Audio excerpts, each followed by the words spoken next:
सहना भवतु सहनौ भुनक्तु सह वीर्यं करवावहै तेजस्विनावधीतमस्तु मा विद्विषावहै। ओम शांति शांति शांति। शंकरं शंकराचार्यं केशवं बादरायणं सूत्रभाष्यकृतौ वन्दे भगवन्तौ पुनः पुनः।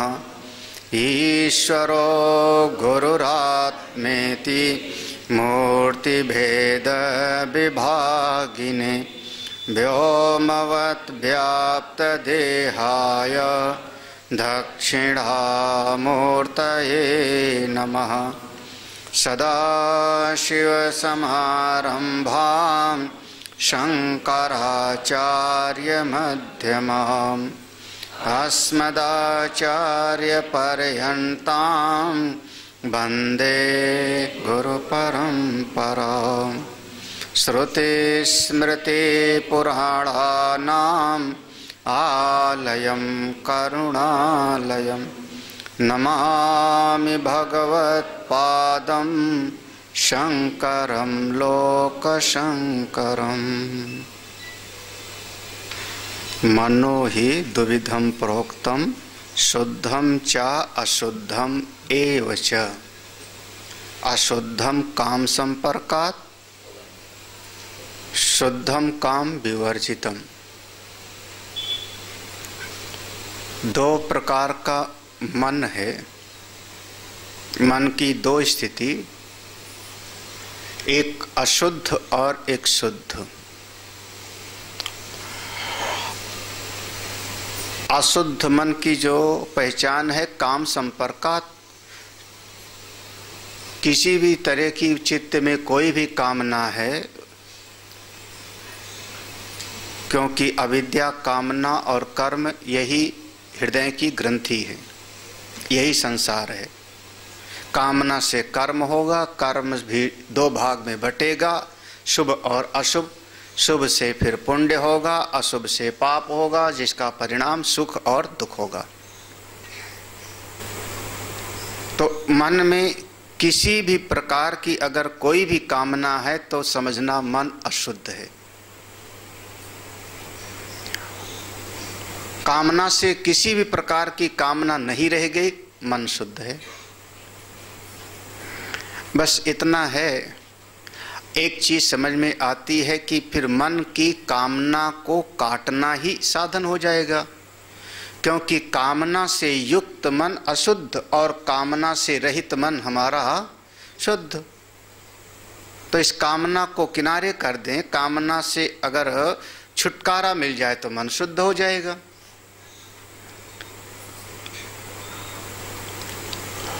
कैसे, उपाय क्या है? तो उपाय के स्तर पर फिर कहा जाएगा तीन प्रकार की कामना होती है। तमोगुणी कामना, रजोगुणी कामना और सत्वगुणी कामना। जो तमोगुणी कामना है उसको रजोगुणी कामना से काट दो, इसका सत्यानाश हो जाए, ये मर जावे, इसकी चीज हमको मिल जावे, सारा दुनिया खराब है। ये सब कौन सी तमोगुणी कामना हो गई, जिसमें किसी का अहित है, जिसमें दूसरे का नुकसान है। ऐसी चाह वो तमोगुणी कामना है। परहित सरिस धर्म नहीं भाई, पर पीड़ा सम नहीं अधिकारी। किसी का भी अहित की भावना, इसका नुकसान होवे, इसका नष्ट हो जावे, समझना वो सब कामना तमोगुण के अंतर्गत आएगी।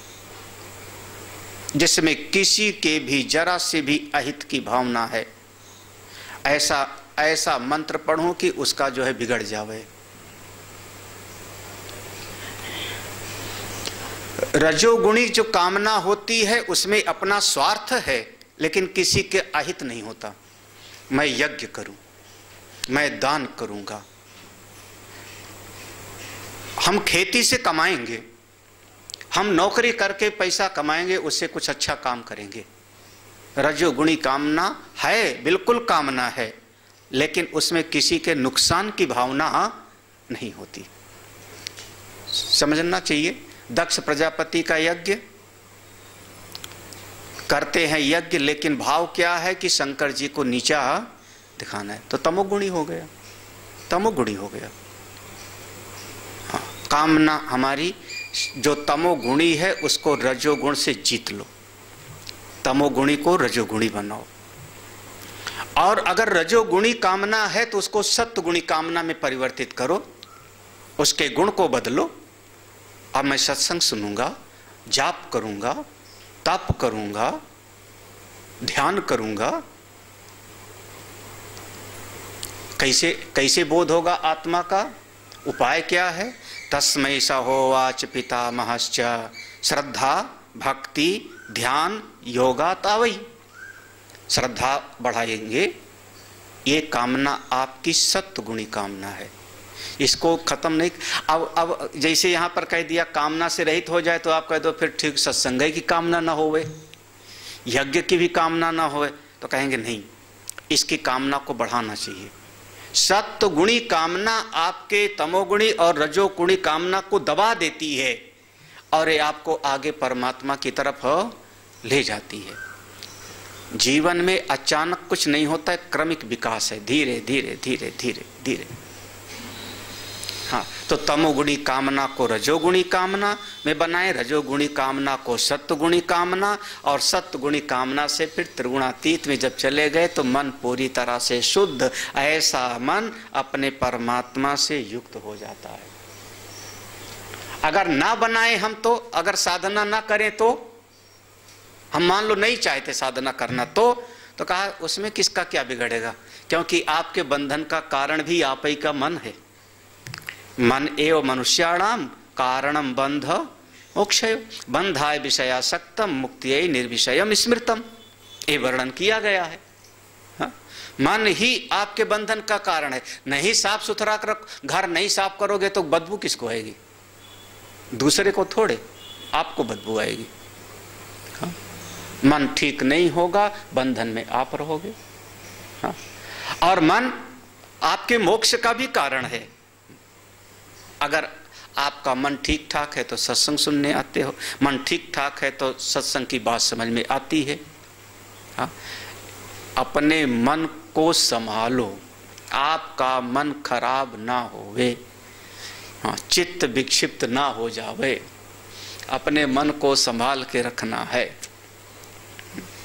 साधो, है ना, मन को संभालो। मन एव मनुष्याणाम कारणम बंध मोक्ष। जब आपकी साधना से आपका ये चित्त मन शुद्ध हो जावे, तब इसको समाधि के द्वारा निवेशित अस्य आत्मनि, अपनी आत्मा में इसको लगा दो। शुद्ध मन को अपनी आत्मा में लगा दो। बहुत सारी चीजें हैं, बहुत सारी चीजें हैं।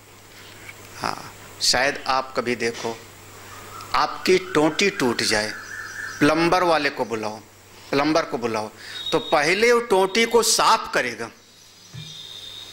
वहां पर जो बालू का कण लगा होगा, अगर वो लगा होगा तो ठीक से आपकी टोंटी अगली ही नहीं लगी। साफ करता है कि नहीं?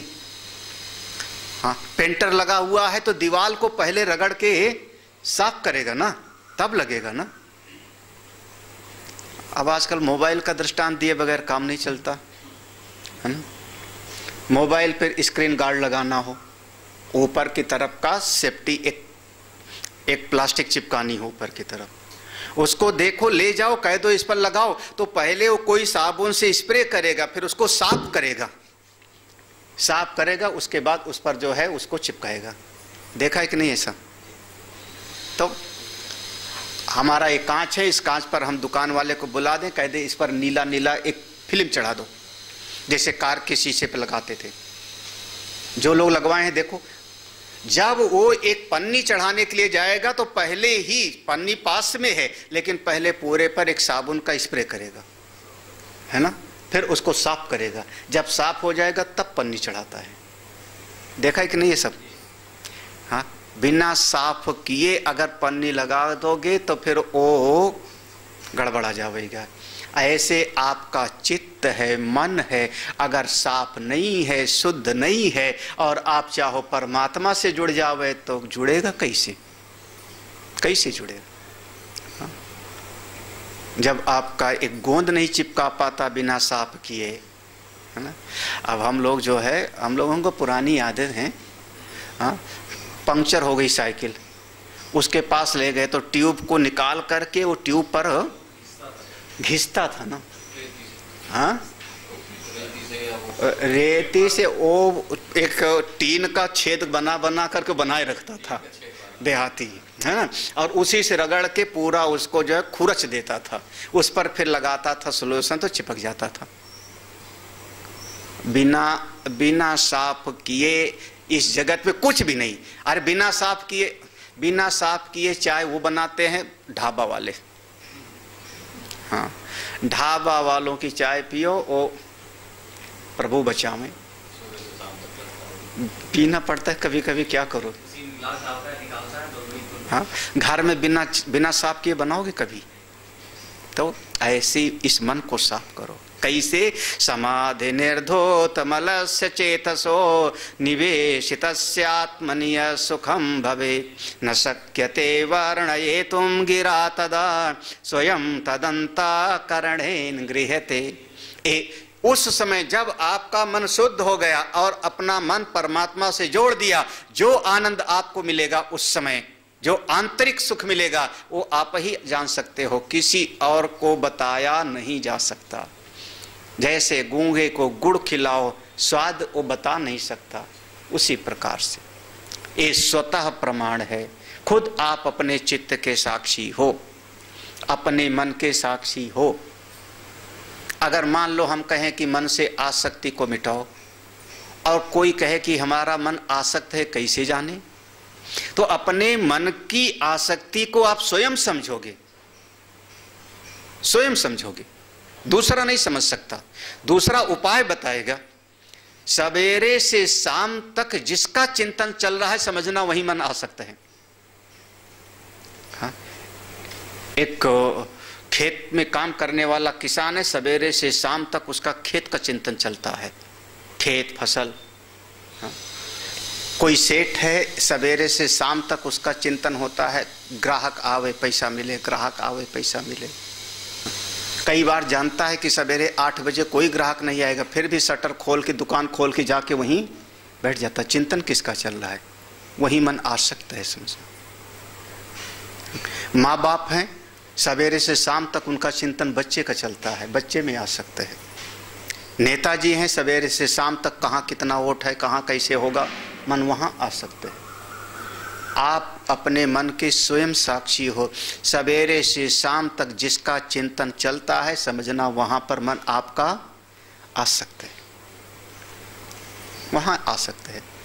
बस इतना है कि जैसे अभी कहा ना कि जहर को जहर मारता है, तमोगुणी कामना को रजोगुणी कामना मारती है, रजोगुणी को सत्वगुणी कामना मारती है।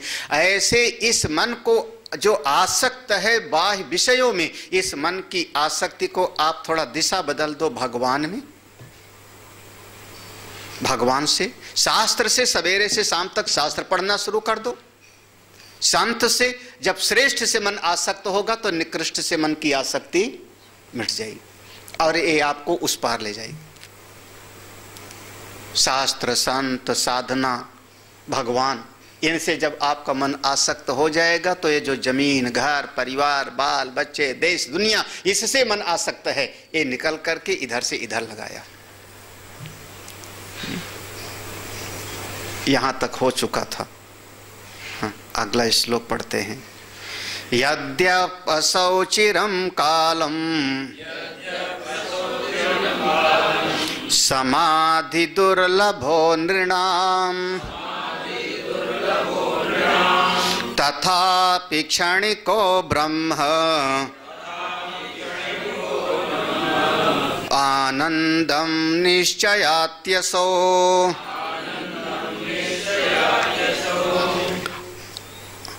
असौ समाधि, देखो अन्य कर रहे हैं, यद्यपि असौ समाधि चिरकालम निर्णाम दुर्लभा, लगभग ये जो समाधि का सुख है, अपने भगवत प्राप्ति का सुख है, बहुत देर तक बना रहे साधारण मनुष्य को ये दुर्लभ है। यद्यपि असौ, असौ माने ये समाधि का सुख, असौ समाधि, ये समाधि का सुख, अपने स्वरूप का सुख, अपने ब्रह्मानंद का सुख, दुर्लभो निर्णाम, दुर्लभ है मनुष्यों के लिए, चिरकाल तक, देर तक, ज्यादा देर तक बनाए रखना ये आनंद कठिन कठिन है। हाँ, लेकिन तथापि क्षणिको ब्रह्मानंद, अगर एक क्षण भी अनुभव से गुजर गए, आप अनुभूति में चले गए, तब निश्चयत्यसौ, निश्चयति दृढ़ निश्चय हो जाता है। अरे इसमें तो बहुत आनंद है, बहुत सुख है। देखो बहुत देर तक, जैसे समझना मंदिर में बहुत देर तक रुकना मुश्किल है, पुजारी हटा देगा वहां से, वहां की व्यवस्था करने वाले हटा देंगे। बहुत देर तक आप मंदिर के अंदर गर्भगृह का सुख नहीं पा सकते हो, लेकिन एक बार मंदिर के गर्भगृह में प्रवेश कर गए, दर्शन मिल गया, उसके बाद वो सुख कितनी देर तक बना रहता है। हाँ? सालों साल बताते हो कि हम बद्रीनाथ होके आए हैं, त्र्यंबकेश्वर गए थे, दर्शन हुआ था, अभी बैठे हो क्या त्र्यंबकेश्वर में? बोले नहीं, वो तो कितने साल पहले गए थे, 3-4 साल हो गया होगा, 3-4 साल पहले हो गया, लेकिन उसका याद करके अभी भी मन अच्छा लगता है। ठीक है ना? तो एक बार जिसका अनुभव हो गया तो ज्यादा समय तक उस समाधि में रहना संभव नहीं है मनुष्य के शरीर में, लेकिन उसका सुख अनुभव में आता, निश्चय हो जाता है कि हाँ जी यहाँ पर बहुत आनंद है। जब ऐसा था तो आगे फिर भी हम साधना करके पहुंच जाएंगे। निश्चयति असौ, निश्चयति असौ, ठीक है, आसान सा है। तो उस समाधि में बहुत देर तक, क्योंकि समाधि में आप चले गए तो समाधि में आप बैठ गए तो फिर थोड़ी देर का, आधा घंटा की समाधि लगी, बाद में फिर भूख लग गई, प्यास लग गई, मच्छर ने काट लिया, पानी बरसने लगा तो उठ गए तो समाधि तो टूट गया। लेकिन उस समय का जो सुख था ना, वो फिर बाद में बना रहता है बहुत देर तक। और इतनी देर तक तो कई बार आदमी को लगता है ये कहाँ से जो है शोरगुल हो गया, हमारा ध्यान टूट गया, अच्छा नहीं लगता। हाँ, अगला श्लोक। हाँ, श्रद्धालु व्यसनीयो अत्र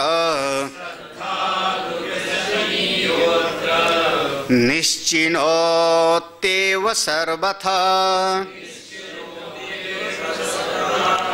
निश्चिते तु सकृतस्मिन्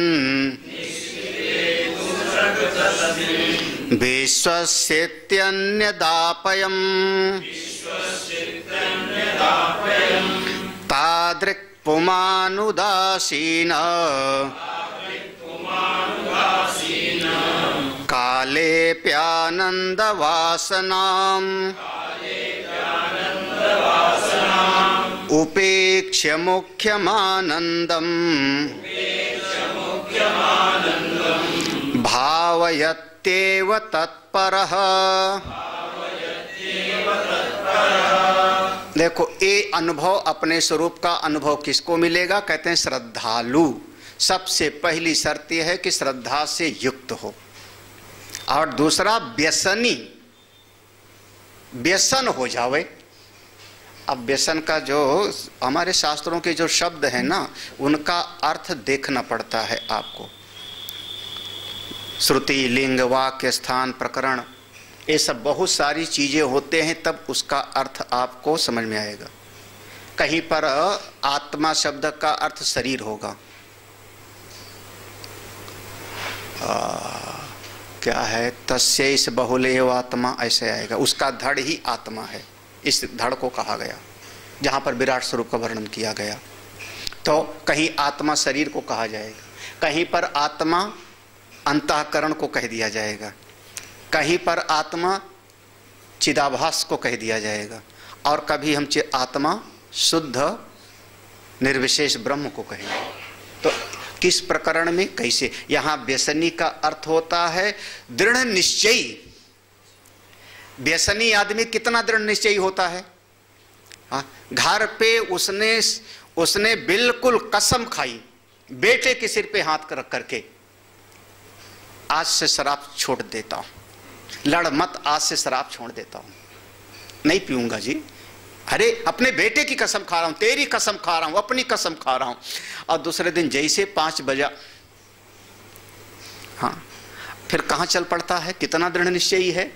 और ऐसे लोगों को कोई ना कोई मिल भी जाते हैं, चलेगा, हाँ आज कुछ पैसा मिल गया, अब शाम को 5 बजे फिर वहीं पहुंच जाता है। कितना निश्चयी होगा, कितना निश्चयी।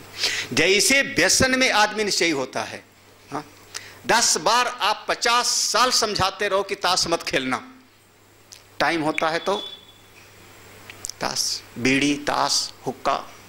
जैसे व्यसन में आदमी चला जाता है, ऐसे जिसने साधना में व्यसनी हो गया। वैसे जो लोग सत्संग में आने लगे ना, सब व्यसनी हो गए हो। हाँ, जिसको सत्संग से प्रेम हो जाता है, 1-2 दिन सत्संग ना सुनने को मिले तो अंदर से कुछ होता है कि नहीं होता? अगर नहीं होता तो अभी पक्के सत्संगी नहीं हो। हाँ, हाँ, जिसका सत्संग से एक लगाव हो जाता है, एक अपनापन हो जाता है भगवान से, सत्संग से, सदगुरु से, फिर उसके चित्त में जो है ना मिले तो अंदर से कुछ खलबली होगी। हाँ, ये है, पक्का हो जाए। हाँ, तो कहा श्रद्धालु व्यसनी यौवत्र, जो ऐसा हो जाता है, निश्चिनोति एव सर्वथा, निश्चिनोति, वो पक्का कर लेता है, इस बात का निश्चय कर लेता है हमेशा। क्या निश्चय कर लेता है? कि ये जो निश्चित तु सकृत, कि हमको एक बार परमात्मा का अनुभव हुआ। कब? जब हम ध्यान में बैठे थे। यदा पंचावतिष्ठन्ते ज्ञानानि मनसा सहा, अभी भी पढ़ा था कठोपनिषद में। ऐसा साधना करके अनुभव कर लिया, उसके बाद ध्यान टूट गया तो भी अनुभव हो गया। तो जो व्यसनी होगा, श्रद्धालु होगा, क्या करेगा? जैसे मौका मिलेगा फिर ध्यान करने बैठ जाएगा। फिर किसी ने कहा उठो उठो चलो काम करना है, काम किया, मौका पाएगा तो फिर बैठ जाएगा ध्यान करने के लिए। निश्चिते तु सकृत तस्मिन, सकृत तस्मिन यानी सकृत माने बार बार, बार बार उसे, एक बार अनुभव हो गया तो उसी में बार बार जाने का भाव होगा। और तस्मिन विश्वसिति, उसी में उसका दृढ़ विश्वास हो गया। अन्यत अप्ययम, चलते फिरते भी उसका विश्वास रहता है, खाते पीते भी उसको पक्का रहता है। हाँ, असली आनंद तो वो है जो ध्यान में पाए थे, जो साधना करते समय मिले थे। आप लोग भी कहीं पर आप जाओ, मंदिर जाओ, बढ़िया जगह पे जाओ, सत्संग सुन के एक अच्छा लगा। घर पे आप खाना बनाते समय भी, काम करते समय भी आपको याद वही बनी रहेगी। बढ़िया बात सुनने को मिली, अच्छी बात सुनने को मिली। उसी प्रकार से तादृक् पुमान, उसी प्रकार से पुमान, तादृक् माने उसी तरीके से, पुमान मनुष्य उदासीन काले अपि, उदासीन काले जब बिल्कुल शांत बैठा, उदासीन बार बार आ चुका है यहाँ पे, हम लोग 2-3 दिन से सुन रहे हैं। हाँ, सुख दुख और तीसरा अवस्था था उदासीन, है ना? सुख दुख और उदासीन। सुख दुख कर्मजन्य बताया, उदासीन स्वभावजन्य। तो उदासीन समय पे जब बैठा है तब उदासीन काले अपि आनंद वासनाम, उस समय भी अपने उस वासनानंद का अनुभव करता है। लो याद रखना, अभी भूलना मत, 3 प्रकार का आनंद, विषयानंद, विषयानंद, वासनानंद और तीसरा ब्रह्म। याद आया ना, गड़बड़ाना मत। विषयानंद, वासनानंद और ब्रह्मानंद।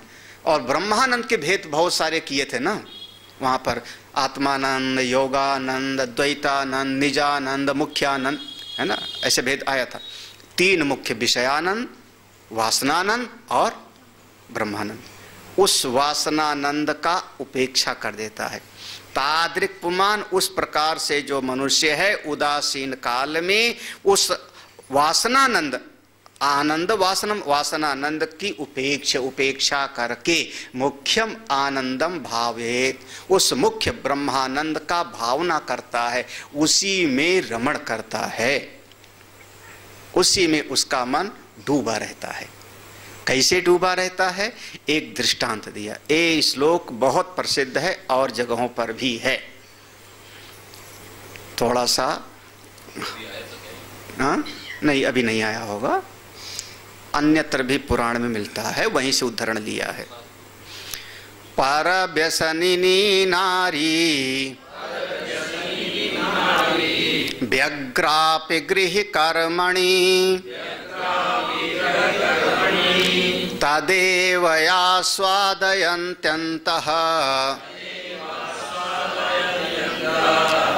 परसंगरसायनम् एवं तत्ते परे शुद्धे धीरो विश्रान्तिमागतः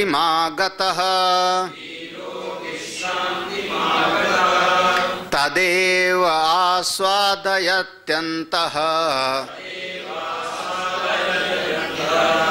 बहिर्व्यवहरन्नपि।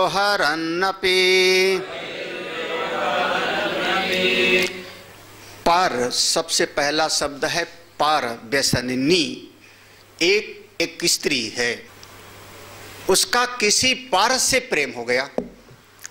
देखो, पर माने जिसको दूसरा समझते हो आप, जिसको अन्य समझते हो, पर समझते हो। हाँ, अन्य से प्रेम हो गया।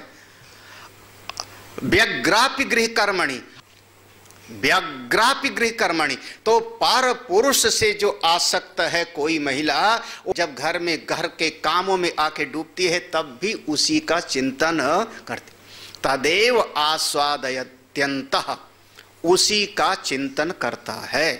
पारसंग रसायन, पारसंग, पार माने अन्य, पार माने जिसको दूसरा समझा, पृथक समझा, उसके साथ। हाँ, एवं तत्ते, इसी प्रकार से पारे शुद्धे, आज जो पर है, कौन पर है आज? आज कौन पर है? वो भगवान, वो आत्मा, उन परमात्मा को परे शुद्धे। आज जो पर है, हमसे दूर लगता है, आज हमको भगवान मिले नहीं, इसलिए तो भगवान को पाने की साधना करनी। आज हमको लगता है कि मैं आत्मा को नहीं जानता हूं, तो आत्मा को पाने के लिए साधना करनी है ना। वही परब्रह्म जो शुद्ध ब्रह्म है, जब वो ध्यान में बैठा तो उसमें विश्रांतिम आगता, थोड़ा सा उसको विश्रांति मिली, आनंद मिला। उसके बाद फिर अब दुनिया का काम, दफ्तर जाओ, नौकरी करो, खेत में काम करो, घर का काम करो। जब वो काम करता है तो जैसे वो महिला का बात बताया, कन्या का बात बताया, बिल्कुल वैसे सारा काम करते हुए भी आस्वादन किसका? तदेव आस्वादयन्तः, उसी का। वो ध्यान में कितना अच्छा लगा था, कहाँ फंस गया मैं, हे राम कहाँ हमको फंसाया। तदेव बहिर्व्यवहारन, बाहर के जगत में व्यवहार करते समय भी उसी ध्यान के सुख का, आनंद का रस लेता है। हाँ? क्या कहना है? वो एक दृष्टांत दिया गया।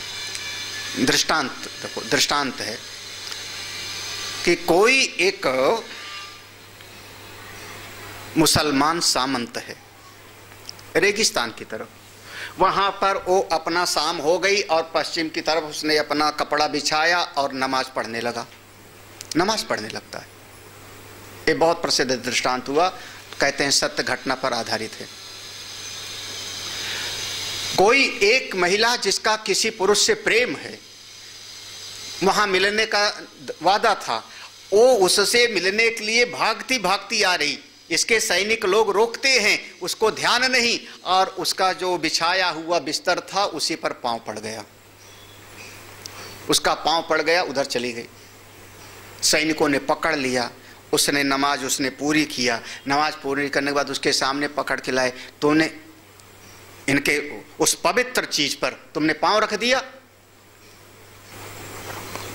उसने जो शब्द कहा, उसने कहा मैं तो इस संसार में एक पुरुष के प्रेम में पागल हूं तो हमको होश नहीं कौन सामने है, क्या बिछाए हो, कौन क्या कर रहा है हमको पता नहीं। संसारी पुरुष के प्रेम में हूं। और तुम्हारा उस परमात्मा का प्रेम कैसा है कि तुम नमाज पढ़ते समय भी तुमको दिखाई पड़ रहा था कि कोई हमारे बिस्तर पर पांव रख रहा है। ये कैसा प्रेम है तुम्हारा। तो एक संसार में इतना आदमी है और आप परमात्मा से इतना आनंदित हो तो भी दुनिया याद आती है। अरे हाँ, परमात्मा माने परमात्मा, बस काम करते। संतों ने सीधी भाषा में कहा काम करते रहो, नाम जपते रहो, ध्यान उसका बनाए रखो, ध्यान उसका बनाए रखो। जैसे आप चलते फिरते बात करते संसार में जिससे मन आ सकता है उसका चिंतन करते, ऐसे उसका। अगला श्लोक कठिन नहीं है, अब सब आसान है। पूरा प्रकरण का आगे के सारे श्लोक आसान है, इसलिए तो है समझ। धीरत्वमक्ष प्राबल्ये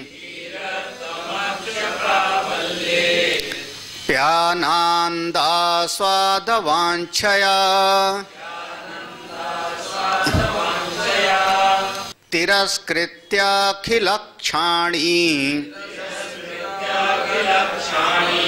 तच्चिन्तायां प्रवर्तनम्। धीरत्वम, आपकी धीरता की पहचान बताते हैं। धीर हो कि नहीं। कश्चित् धीरः प्रत्यगात्मानमैक्षत आवृत चक्षुः अमृतत्वम इच्छन्। कश्चित् धीरा, कोई धीर पुरुष। अथ धीराः अमृतत्वम विदित्वा, कोई धीर पुरुष। ना ही ध्रुवेषु अध्रुवेषु प्रार्थयन्ते। याद आया?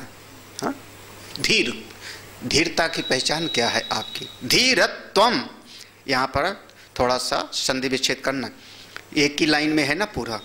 धीरत्वम, धन अक्ष, अक्ष माने आंख इंद्रियां, धन प्राबल्य, उसके बाद आएगा धन अपि, अपि धन आनंद, धन आस्वाद, वांछया, इतना इतना शब्द जोड़ करके बना हुआ है। तो धीरत्वम, आपकी धीरता इसी में है। अक्ष प्राबल्य, अक्ष प्राबल्य माने इंद्रियां जब बहुत प्रबल हो जाती हैं अपने अपने शब्द स्पर्श रूप रस गंध की तरफ जाने के लिए, तब उस समय आपके चित्त में ध्यान आवे किसका? आनंद स्वाद वांछया, उस ब्रह्मानंद का। ऊपर के सूत्र के साथ जोड़ना, तदेव आस्वादयन्त्यन्तः, काम करते हुए भी उस ब्रह्मानंद का स्वाद ले रहा है ना। कभी कभी उस स्वाद का आनंद है अपने ध्यान का, अपने परमात्मा का, फिर भी इंद्रिय प्रबल हो जाती है और इंद्रिय जब बाहर की तरफ भागना शुरू करती है, उस समय उस परमात्मा के स्वाद की इच्छा करो। धीरत्वम अक्ष प्राबल्य, अक्ष प्राबल्य इंद्रियों की प्रबलता होने पर आपके भीतर धीरता की पहचान यही है कि ब्रह्मानंद स्वाद वांछया, अपने स्वरूप के आनंद की इच्छा को प्रबल बनाओ।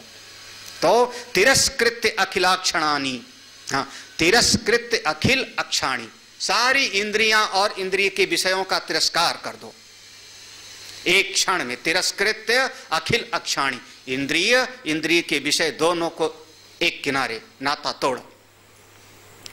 तच्चिंतायाम प्रवर्तनम, अपने उस परमात्मा के चिंतन में रमण करो। हाँ? कोई विरला हो सकता है, कोई विरला हो सकता है, कोई विरला हो सकता है। हाँ? आंख खुली है, अक्षाणी माने इंद्रियां, अक्ष माने इंद्री, अक्ष माने आंख, तो अक्षाणी बहुवचन में हो गया तो सभी इंद्रियां आ जाएंगी, उपलक्षण हो गया। पांचों ज्ञान इंद्रियां, पांचों विषयों की तिरस्कृत्य इंद्रिय, उनके विषय सबको एक किनारे कर दो। ठीक है, होगा होगा। देखो, दो दृष्टांत है। देवर्षि नारद गुफा में बैठे हैं, इंद्रियों को रोक के बैठे हैं। मन में कोई बात है और फिर वो आगे की घटना होती है कि कामदेव आए और फिर उसमें चले गए, फिर समस्याएं हो गई। दूसरा दृष्टांत है नर नारायण का। बैठे हैं साधना में, नर नारायण दोनों बैठे हैं ध्यान में। इतने में इंद्र घबरा जाता है, पूरा उसने कामदेव को फौज फाटा के साथ भेजा, जाओ रंभा मेनका आदि सब मिलके आए नर नारायण के सामने, मिलके आए, सब नाच गाना सुनाना शुरू कर दिया। नर नारायण ऐसे बैठे टकटकी लगाए देखने लगे, आंख नहीं मीच रहे हो, आंख नहीं मीच रहे हैं, कान नहीं बंद कर रहे हैं, अपना संगीत बंद करो चित्रसेन गंधर्व, हमको सुनना, ना कान बंद कर रहे हैं ना आंख बंद कर रहे हैं। देखो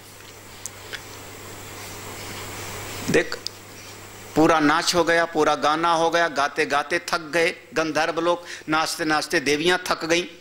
जब थक गईं तो उनसे कहा महाराज कुछ हुआ नहीं? बोले बस इतना ही नाच गाना है तुम्हारा, हो गया पूरा, पूरा हो गया आपका? बोले आप पर कोई प्रभाव नहीं पड़ा? बोले हम तो देख रहे थे बस। बोले ये रंभा है, ये मेनका है, यमुक है, यमुक अमुक तिलोत्तमा है, कौन सी है? उनका इनसे बढ़िया तो मेरी यहाँ पर है। उनका कहाँ दिखाई तो नहीं पड़ रही। उन्होंने एक हाथ मारा नारायण ने अपने जंघा पर, और एक दिव्य अप्सरा प्रकट हो जाती हैं, उर्वशी नाम होता है, उर्व माने जंघा, उर्वशी प्रकट हो गई। उनके सामने जितनी थी वो सब का सब चेहरा फीका, इतनी सुंदर तो कोई है ही नहीं। और नारायण ने कहा ले जाओ इंद्र को गिफ्ट में दे देना, इतना नाच गाना दिखाए हो तो कुछ उपहार में ले जाना, ऐसे तो मेरे यहाँ पर है।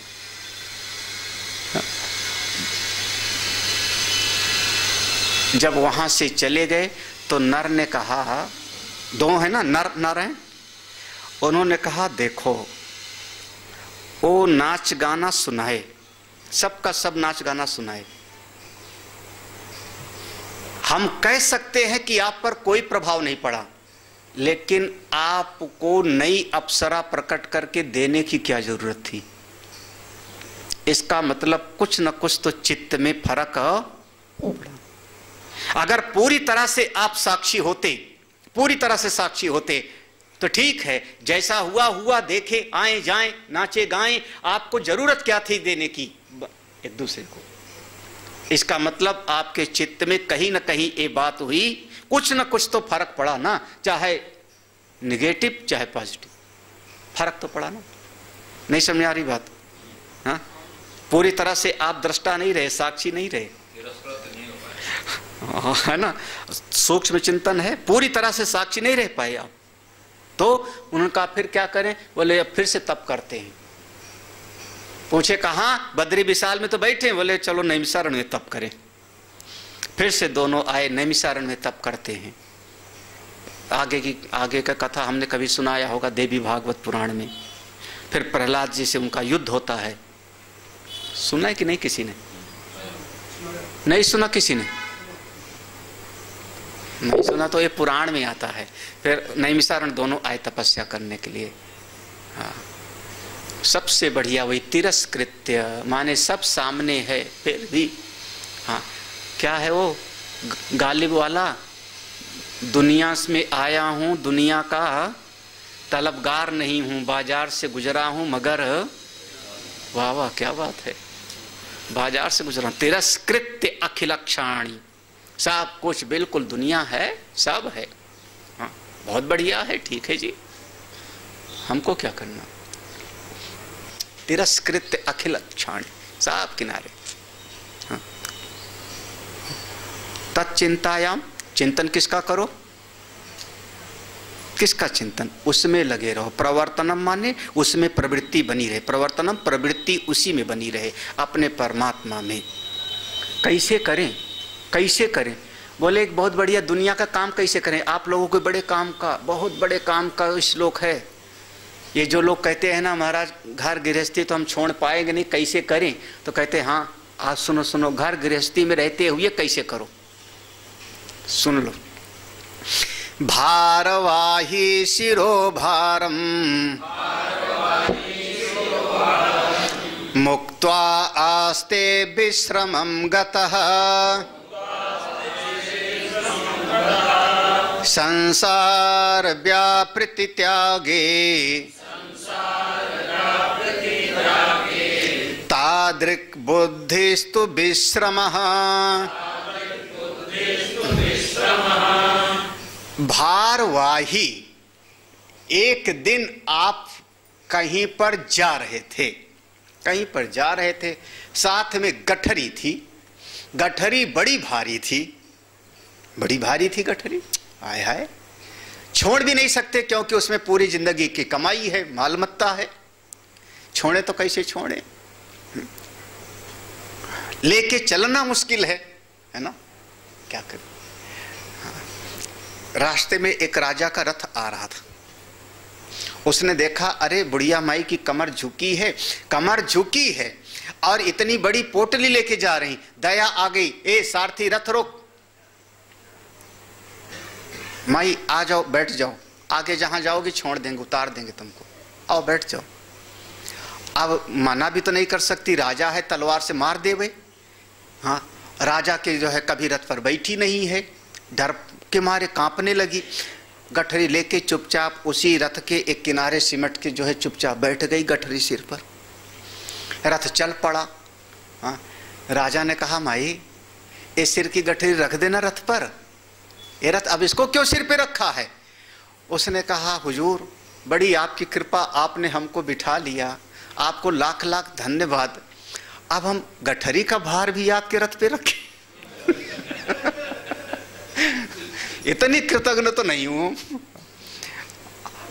अच्छा, आप लोग गठरी अगर जैसे सिर से उतार के रख दिया ट्रेन में, कार में, चैन मिलता है कि नहीं। हाँ, इतना बड़ा गठरी लेके जा रहे हो, सिर पे चले जा रहे हो, और जैसे रखा ना अनुभव हो तो हमारे साथ चलो अमरनाथ, मैं आपको बताऊं। अब वहां पर सांस फूलती जाती है क्योंकि ऊंचाई बहुत है, 14,000 फुट की ऊंचाई पर 13,000 फुट की। वहां एक एक कदम चलना भारी होता है, उसमें बूंदाबांदी, ठंडी, पूरा का पूरा कांपा रहता है। इतनी सी गठरी भारी लगने लगती है, इतनी सी गठरी। हाँ, दो कपड़े थोड़ा सा सामान लगने लगता है जैसे बोझा सर पे पड़ा हुआ है। हाँ? दस्ताना टोपी भारी लगने लगता है, पहाड़ में सांस लेना मुश्किल होता है। हाँ? अब हम झोला जब पहली बार गए थे, दूसरी बार नहीं, पहली बार में झोला हम लिए, जो पानी बरसा झोला भीग गया। झोला भीग गया। अब एक एक कदम चलना मुश्किल मुझसे।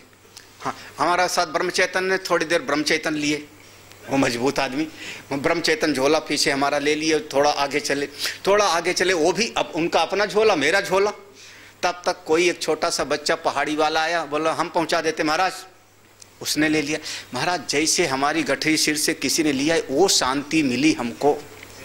हाँ, वो शांति आप लोग चाहे जितना बढ़िया बढ़िया खिलाओ, फरे और खीर, कुछ नहीं मिलता।